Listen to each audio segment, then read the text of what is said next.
তুমিই ভাবো, কোনো বাড়ির বউরা এভাবে থাকে যেভাবে তুমি থাকো? যে আমাদেরকে খুব ভালোবাসে, যে আমাদের খুব কাছের হয়, সে তো এরকম কাজ করলে আমাদেরকে বাধা দেবেই। আর তার এই শাসনটা যদি তোমার খারাপ লেগে থাকে, তাহলে সে আর কি করতে পারে বলো? তখন সে তোমাকে এই অবস্থাতেই ছেড়ে দেবে, যেমনটা আমি আর রাহুল তোমার সাথে করলাম। তুমি আমাদের একটা কথাও শোনোনি, তাহলে আমরা কি করতে পারি বলো?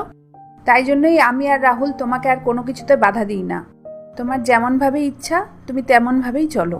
তোমার যা পড়তে ইচ্ছে করে তুমি তাই পড়ো, যা করতে ইচ্ছে করছে তুমি তাই করো। তোমার যদি পার্টিতে থাকতে ইচ্ছা হয় থাকো। আচ্ছা বৌমা, তুমি একটা কথা বলো, বিয়ের আগের জীবন এবং বিয়ের পরের জীবন দুটোই তো আলাদা হয়, তাই না?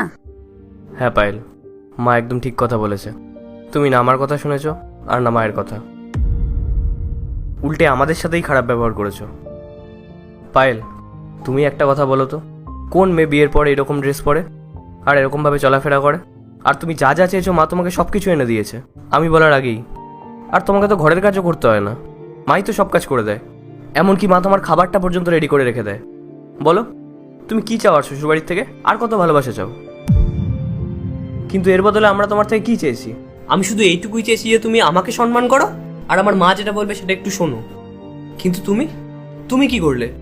তুমি না আমাকে সম্মান করলে আর না আমার মায়ের কথা শুনলে। তাই তোমার যা ইচ্ছে করলো সেটাই তুমি করলে। এই কারণেই আমরা তোমাকে তোমার হালে ছেড়ে দিয়েছি। তোমার যেটা ইচ্ছা করে তুমি সেটাই করো। তাই জন্যই আমরা না তোমাকে পার্টি দিয়ে যেতে বারণ করবো আর না শর্ট ড্রেস পরতে বারণ করবো। তোমার লাইফ, তোমার যা ইচ্ছে হয় তুমি তাই করো, নিজের মতন খুশি থাকো। রাহুল, আমি আমার ভুল বুঝতে পেরেছি। আমার এমন করা উচিত হয়নি, বাট আই প্রমিস আমি আর কোনোদিনও এমন করব না। আমি পার্টিতে যাওয়াই বন্ধ করে দেব। আমি না আমার বন্ধুদের কথায় চলে এসেছিলাম।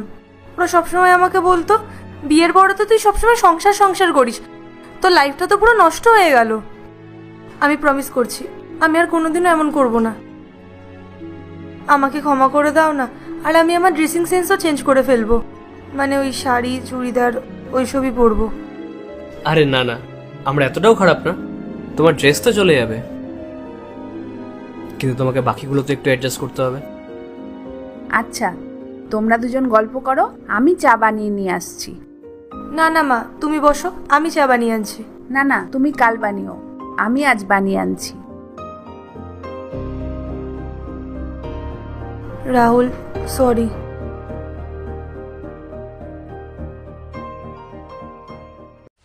পার্ট 2 দেখতে সাবস্ক্রাইব করো ভেলকু 78M।